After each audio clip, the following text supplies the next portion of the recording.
So now let us go and solve question number 10. ठीक है, अब जो क्वेश्चन नंबर 10 है हमारा, वहाँ पर हमें गिवन ये है कि जो C D and G H है are respectively the bisector of angle A C B and angle E G F, बराबर, such that your D and H lies on side AB and side FE of triangle ABC and triangle EFG. बराबर है. हमें और दिया क्या है कि triangle ABC and triangle FEG are similar triangle. बराबर, ABC और FEG ये दोनों सिमिलर ट्रायंगल है, ये और हमें चीज़ दिया है. और उसके बाद हमें कुछ चीज़ें प्रूव करनी है. बराबर, यहाँ पर डायग्राम दिया नहीं है तो सबसे पहले हमें डायग्राम बनाना पड़ेगा.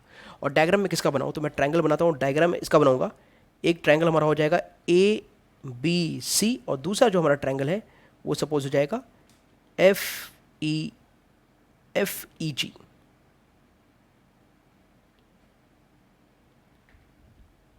बराबर है. और ये गिवन है हमें कि दोनों ही ट्रायंगल हमारे जो हैं वो सिमिलर ट्रायंगल है. तो both the triangles are similar triangle. We know the properties when the triangles are similar. बराबर, वो प्रॉपर्टीज को हम सबसे पहले यूज़ करेंगे. अच्छा, और भी बना लेते हैं यहाँ चीज़ें, जैसे कि ये बोला है कि सी डी, तो ये जो एक लाइन होगा सी डी वो ये वाले का एंगल सी का बाइसेक्टर है, यानी कि ए सी बी का बाइसेक्टर है. और एक जो लाइन है जी एच वो किसका बाइसेक्टर है, एफ जी ई का या ई जी एफ का, वो वाले एंगल का बाइसेक्टर है. बराबर है. ओके, और डी देखो किस पे लाई कर रहा है, तो डी लाई कर रहा है ए बी पर. और एच किस पे लाई कर रहा है, तो एच लाई कर रहा है एफ ई पर. ये सारी चीज़ें हमें एक गिवन था. बराबर है.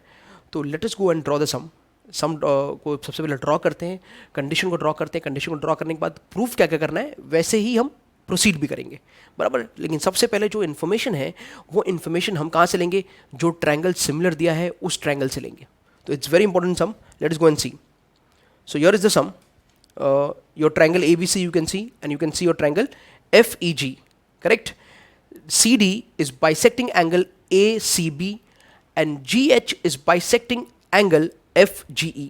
बराबर है. ये सब प्रॉपर्टीज हमारे पास हैं. एक चीज़ और हमें बहुत ही इंपॉर्टेंट चीज़ दिया है कि triangle ABC is similar triangle FEG. ये दोनों ही ट्रायंगल सिमिलर ट्रायंगल है. ठीक है. तो सबसे पहले मैं चल के ये जो दोनों ट्रायंगल्स हैं, तो सोल्यूशन का जो मेरा पार्ट है बेटा, उसमें मैं उन दोनों ट्रायंगल को बना लेता हूँ. ये है मेरा ट्रायंगल ABC और ये है मेरा ट्रायंगल FEG. सोल्यूशन के पहले पार्ट में क्या दिया है, triangle ABC is similar triangle FEG. This is given to me. बराबर है. अगर ये बात दिया है तो यहाँ से मैं क्या कह सकता हूँ, यहाँ से मैं ये कहूँगा सेकंड में कि भाई फिर तो एंगल A जो होगा, corresponding angle A will be equal to angle F. Yes और नो. A F को करस्पॉन्ड करेगा, B E को करस्पॉन्ड करेगा और C G को करस्पॉन्ड करेगा. ठीक है. थर्ड पॉइंट में मैं ये कहूँगा कि angle B is equal to angle E. Fourth point में मैं ये कहूँगा कि angle C will be equal to angle G. और इन तीनों ही पॉइंट के लिए मैं बोलूँगा CAST. अब ये CAST क्या है, तो CAST है corresponding angles of similar triangle. अगर ट्रायंगल सिमिलर है तो उनके करस्पॉन्डिंग एंगल्स भी इक्वल होंगे. बराबर. तो corresponding angles of similar triangle का बात ये दोनों सिमिलर ट्रायंगल के एंगल्स को इक्वल बना देगा. तो ये बड़ा इंपॉर्टेंट इन्फॉर्मेशन है. और इस इंपॉर्टेंट इन्फॉर्मेशन से हमें और चीज़ें क्या लेके आना है हमें यहाँ से. बराबर है. What necessary things we need to note down from these information. बराबर. तो ये सी वाला जो इन्फॉर्मेशन है यहाँ से बहुत ही इंपॉर्टेंट चीज़ आप नोट डाउन कीजिए कि इसका मतलब क्या है, half of angle C will be equal to half of angle G. अगर सी और जी इक्वल है तो सी का आधा और जी का आधा ये दोनों भी इक्वल होंगे. ये सुनो, सी का आधा, एंगल सी का आधा और एंगल जी का आधा ही भी इक्वल होगा. We have just multiplied what, half on both the side. Statement 4 के दोनों ही साइड पे हमने हाफ से मल्टीप्लाई कर दिया. बराबर, वही काम किया है ना. अब आगे so will proceed further on this and just check out statement number 6. तो बेटा जो स्टेटमेंट नंबर 6 है मेरा, बराबर है, ओनली इफ यू अंडरस्टैंड. बराबर. Do not proceed if you don't understand. बेटा यहाँ पर जो एंगल है, अगर मैं इस एंगल को 1 बोलूँ दिख रहा है। और यहाँ पर जो मेरा एंगल है इसको मैं 2 बोलूँ, यहाँ पर मैं इसको 3 बोलता हूँ, इसका मैं 4 बोलता हूँ। तो एंगल 1 का नाम क्या है? एंगल 1 का नाम है ए सी डी। और क्या हमारा A C D half of C है? Isn't it? Because C D is bisecting angle C. Angle C जो है वो बाइसेक्टेड है सी डी से। तो एंगल सी के 2 पार्ट हो चुके हैं, एक को मैंने 1 से मार्क किया, एक को मैंने 2 से मार्क किया। 1 का नाम है ए सी डी, 2 का नाम है बी सी डी। यस और नो? और ये दोनों ही क्या है? हाफ ऑफ सी है। Yes, they are both half of C. ठीक है, यहां पर जो है हमारा एंगल है एफ जी एच, और दूसरा जो एंगल है ई जी एच, बराबर है। क्या ये दोनों एंगल भी इक्वल एंगल होंगे? Yes, because G H angle 3 and angle 4 are equal angle, because G H is bisecting angle G into 2 equal parts. Given है, वो बाइसेक्ट कर रहा है। यस और नो? 2 इक्वल पार्ट में बाइसेक्ट कर रहा है, तो एंगल 3 और एंगल 4 भी क्या हो जाएंगे? इक्वल हो जाएंगे। आ रहा है क्या समझ में आपको? तो been very careful, will note down the information, बराबर। तो अब जो मैं कह रहा हूं वो बड़ा ही इंपॉर्टेंट चीज़ है। तो हमने क्या कहा? हमने ये कहा कि एंगल सी और एंगल जी इक्वल एंगल है, बराबर। वो ट्रायंगल सिमिलर थे तो ये दोनों एंगल इक्वल है। फिर हम ये कह रहे हैं कि सी जो है वो भी डिवाइड हुआ है, बाइसेक्ट हुआ है। एंगल जी जो है वो भी डिवाइड हुआ, बाइसेक्ट हुआ है। तो सी के भी 2 इक्वल पार्ट बने हैं, जी के भी 2 इक्वल पार्ट बने हैं, बराबर है। तो मेरा कहना ये है कि क्या ये 2 इक्वल पार्ट्स भी इक्वल होंगे? अरे बिल्कुल इक्वल होंगे। कहने का मतलब ये है कि एंगल 1 एंड एंगल 2 इक्वल होगा, एंगल 3 और एंगल 4 इक्वल होगा, साथ ही साथ एंगल 1 एंगल 3 इक्वल होगा, और एंगल 2 और angle 4 equal. I mean to say angle 1 will be equal to angle 2, will be equal to angle 3, will be equal to angle 4। ये सारे ही एंगल्स इक्वल होंगे। आया समझ में आपको? All these angles will be equal. ये बहुत ही इंपॉर्टेंट प्रॉपर्टी है नोट डाउन करने के लिए। All these angles will be equal. ठीक है, तो फिलहाल में मैं इसको ऐसे कहता हूँ कि एंगल 6 में कि एंगल 1 यानी कि angle A C D will be equal to angle 3 F G H. बेटा ये सब एंगल्स एक दूसरे में इक्वल हैं। All these angles are equal. आ रही बात समझ में? ओके। 7th प्रॉपर्टी में हम ये कर देंगे कि angle 2 is equal to angle 4। Angle 2 और एंगल 4 में रिलेशन बना देते, तो angle D C B will be equal to angle H G E. Correct है। और इसका रीजन क्या है? इसका रीजन ये है कि C D and G H बराबर है bisects angle A C B and angle F G E. Statement 5 में भी ये सेम रीजन होगा, तो आप 5 के लिए, 6 के लिए, 7 के लिए सब सेम रीजन ले लेना। समझ में आया? तो ये एंगल्स बाइसेक्टेड है तो ये सब क्या हो जाएंगे? इक्वल हो जाएंगे। इतना पार्ट समझा? ओके। अब हम आ जाते हमारे प्रूविंग पार्ट पर। तो ये और इंपॉर्टेंट पार्ट हो जाएगा जो हमें प्रूव करना है। हमें प्रूव क्या करना है? C D upon G H is equal to, ये वाला पार्ट पहले जो प्रूव करना है हमको, C D upon G H is equal to A C upon F G. तो सी डी इस ट्रायंगल में सी डी और ए सी, तो ये वाला जो ट्रायंगल है हमारा, ये सी है, ये डी है, ये ए है, और दूसरा जो ट्रायंगल है हमारा एफ जी है और जी एच है। That means they are talking about this triangle G H और एफ, बराबर है। तो just see, isn't it CD is this, CD is part and AC is part, this AC is a part, then we have GH is this part, and then we have FG is this part. तो ये जो पहला ratio, first जो ratio में prove करना है वो हमारे इन दोनों ट्रायंगल में है। तो रेशियो मुझे प्रूव करना है, यानी कि मुझे क्या करना पड़ेगा? इन दोनों ही ट्रायंगल को सिमिलर प्रूव करना पड़ेगा। Now let us go and prove this triangles, both this triangles to be similar. अब इन दोनों ट्रायंगल को मैं सिमिलर कैसे प्रूव करूँ? तो ये रिमेंबर करना बेटा, ये एंगल 1 है, अगर आपको याद हो मैंने मार्किंग करके, ये एंगल 1 है आपका और ये एंगल आपका 3 है, इजंट इट? एक एंगल ए सी डी आपका 1 एंगल है और एफ जी एच आपका एंगल 3 है। तो सबसे पहले जाएंगे और बोलेंगे in triangle A D C, correct, and triangle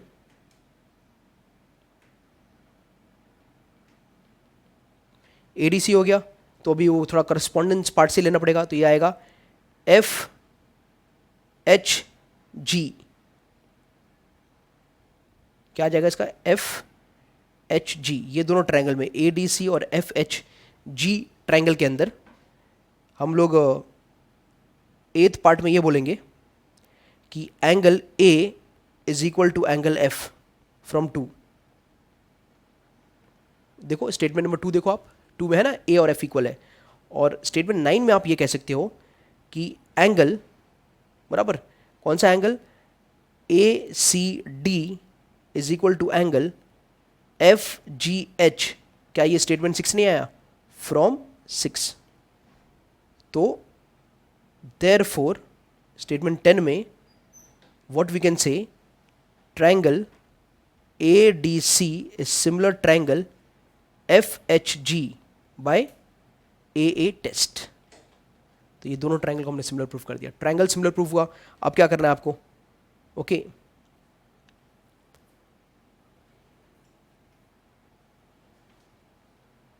अब आपने क्या करना है, ये बड़ा ही इंपॉर्टेंट पार्ट प्रूफ हुआ है।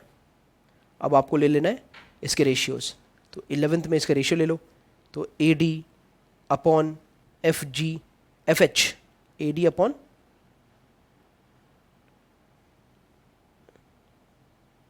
F H will be equal to DC upon HG will be equal to AC upon FG। ये हमने CSST को यूज़ कर लिया, corresponding sides of similar triangle, वहाँ से हमें ये रेशियो मिल गया, बराबर है। अब प्रूफ क्या करना है, तो प्रूफ हमें करना था CD by GH, तो ये है CD, ये सुनो, we just need to prove CD by GH, बराबर। तो ये थोड़ा सा हम लिख लेते हैं साइड में, हमें ये कुछ प्रूफ करना है, CD by G H is equal to A C by F G. तो अब जाके हम हमारे ये रेशियो में से उन्हीं चीज़ों को ढूंढते हैं जिसको प्रूफ करना है। तो C D by G H, C D कहाँ पर देखो ना, डी सी, डी सी को हम सी डी लिख सकते हैं, मिल गया ये, और एच जी को हम जी एच लिख सकते हैं, तो ये भी मिल गया। ए सी एज इट इज़ है, और एफ जी भी हमारे पास पड़ा है।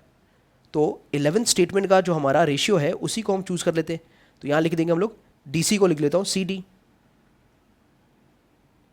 तो DC को हमने लिख लिया CD, HG को हमने लिख लिया GH, और AC as it is, FG as it is.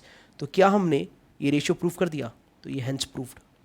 तो ये पहला पार्ट तो हो गया। तो statement 12 is the answer for your first part. दूसरे पार्ट में क्या प्रूफ करना था आपको, तो इफ़ यू रिमेंबर दूसरे पार्ट में आपको प्रूफ ये करना था कि triangle DCB and triangle HGE to be similar. अच्छा चलो ये छोड़ दो, थर्ड पार्ट देख लो। थर्ड पार्ट में प्रूव करना था triangle DCA similar to triangle HGE। चलो देखते हैं कहीं ये हमने प्रूव किया है क्या, ये पार्ट अगर कहीं प्रूव हो चुका है तो। यहाँ पर देखो ये वाला स्टेटमेंट नंबर 10 देखो, स्टेटमेंट 10 ने क्या प्रूव किया है, ADC। क्या ADC को हम ACD लिख सकते हैं या फिर DCA लिख सकते हैं? यस, हम ADC को DCA लिख सकते हैं, करेक्ट है। और क्या हम FHG को, जो हमारा FHG है, क्या उसे हम HGE लिख सकते हैं? नहीं, इसे नहीं लिखेंगे हम लोग, बराबर है, क्योंकि इसमें एक वाला ट्रायंगल पार्ट है पर दूसरा वाला ट्रायंगल का पार्ट नहीं है, तो छोड़ो, इसको अलग से करना पड़ेगा हमें। तो ये जो हमारा एक पार्ट है वो प्रूफ हुआ। सेकंड पार्ट के लिए अब हमें कुछ नहीं करना है, क्या करना पड़ेगा, जिन दो ट्रायंगल को सिमिलर प्रूफ करना है उन दोनों ट्रायंगल का हम अलग सा डायग्राम बनाएंगे, और उसमें हम ढूंढेंगे कि कौन से दो एंगल जो है वो दो एंगल्स इक्वल है, ठीक है। तो let us go and make diagram for the other two part of the triangle. तो अब जो सेकंड चीज हमें प्रूफ करना है वो प्रूफ करना है DCB और HGE टू बी सिमिलर। तो ये दोनों ही ट्रायंगल को मैंने बना लिया यहाँ पर, ठीक है। तो DCB और HGE, इन दोनों को हम जाके सिमिलर प्रूफ करते हैं। रेडी? तो ये हमारा है DCB और ये हमारा है HGE, बराबर। अब इसमें जो सबसे इंपॉर्टेंट पार्ट है, ये जो हमारा एंगल है DCB, ये एंगल 2 है, बराबर है। और ये जो हमारा एंगल है HGE, HGE हमारा एंगल कौन है, 4 है। एंड वी नो डैट, बराबर, हमें क्या पता है कि ये सारे एंगल्स, देखो यहाँ पर ये वाला स्टेटमेंट 7 देखो आप, DCB, एंगल DCB और एंगल HGE, ये दोनों एंगल कौन से एंगल से, दोनों एंगल इक्वल एंगल है। तो सबसे पहले स्टेटमेंट 13 में मैं वही बोलूँगा कि in triangle DCB and triangle HGE, इन दोनों ट्रायंगल में स्टेटमेंट 13 में हम बोलेंगे कि angle DCB angle HGE, this is from 7, correct, from statement number 7। अब आगे एक और एंगल प्रूव करना है, तो एक और एंगल कौन होगा, एक और एंगल हमें पता है कि एंगल बी और एंगल ई, ये स्टेटमेंट 3 देखो आप, क्या एंगल बी और एंगल ई इक्वल नहीं है, यस दे आर इक्वल, तो angle B is equal to angle E, ये 14 में हम स्टेटमेंट 14 बोलेंगे और ये बोलेंगे from 3, therefore triangle DCB is similar triangle HGE in statement 15। ये हमारा सेकेंड पार्ट प्रूफ हो गया, हेंस प्रूव्ड। ये आ गया समझ में आपको, तो हमने ट्रायंगल को सिमिलर प्रूफ कर दिया। अभी थर्ड पार्ट हमें जाकर प्रूफ करना है, तो थर्ड पार्ट में हमें क्या क्या प्रूफ करना है, कौन कौन से ट्रायंगल, तो we need to proof triangle DCA and triangle HGF, DCA and triangle HGF, तो उसे बना लेते हैं, DCA और HGF को बना, तो ये हमने बना लिया अपना DCA, देखो ये हमारा DCA है, ये सुनो, और ये हमारा HGF है बेटा, इन दोनों ही ट्रायंगल को सिमिलर प्रूफ करना है। तो in triangle DCA and triangle HGF, ये दोनों ट्रायंगल के अंदर स्टेटमेंट 16 में मैं क्या बोलूँगा कि angle A is equal to angle F, ये कहाँ से आया, वाई बोथ आर इक्वल, तो यहाँ पर देखो स्टेटमेंट 2 देखो, क्या एंगल A और एंगल F इक्वल नहीं है, बिल्कुल इक्वल है, तो वहाँ से हमने बोला, तो angle A equals to angle F from 2। 17th में अब क्या बोलेंगे, अच्छा ये DCA कौन सा एंगल है, if you remember DCA is angle 1 और HGF इज एंगल 3, पर ये दोनों इक्वल है, देखो ना, ACD, DCA मतलब ACD, DCA बराबर HGF, ये देखो ना FGH इज HGF, ये दोनों ही इक्वल एंगल्स हैं, तो we have angle ACD is equal to angle FGH, ये आया from 6, if you remember from statement number 6 we have found out that, all right, therefore 18 में, therefore triangle DCA is similar triangle HGE, ये आ गया समझ में। तो ये पूरा जो हमारा आंसर होगा फाइनल आंसर, वो फाइनल आंसर हम एक साथ लिख देंगे, बराबर है। तो हमने फाइनली प्रूफ कर दिया, क्या प्रूफ किया हमने कि हमारा CD upon GH equals to AC upon FG, और ये कहाँ से आया, तो स्टेटमेंट नंबर 12 से आया, बराबर, can you see statement 12, yes. अच्छा DCB सिमिलर ट्रायंगल HGE कहाँ से आया, तो स्टेटमेंट 15 से आया, और DCA is equal to HGF कहाँ से आया, तो स्टेटमेंट 18 से आया, तो फ्रॉम 12, 15 एंड 18, तो हमने हमारा जो प्रूव करना था वो सारा का सारा पार्ट प्रूव कर दिया, बराबर। It's a long sum but it's a very easy sum, बराबर। अगर आपको पता चल जाएगी जाना कैसे है, रास्ता कैसे ढूंढना है सम में, तो ये सम बड़ा ही आसान है। हर जगह हमें ट्रायंगल सिमिलर प्रूफ करना था, ट्रायंगल सिमिलर प्रूफ का फंडा हम जानते हैं, बराबर। दो एंगल को ही ढूंढना पड़ता है हमें, तो हमने दो एंगल हर जगह ढूंढा, और उससे पहले जो हमें दिया था ट्रायंगल सिमिलर दिया था, बराबर, तो उसमें हमने जो सिमिलर ट्रायंगल से जो जो इन्फॉर्मेशन मिला उस इन्फॉर्मेशन को हमने यूज़ किया ताकि हम प्रूफ करने के लिए उन सारे इन्फॉर्मेशंस को हम यूज़ कर पाएँ। ऑलराइट।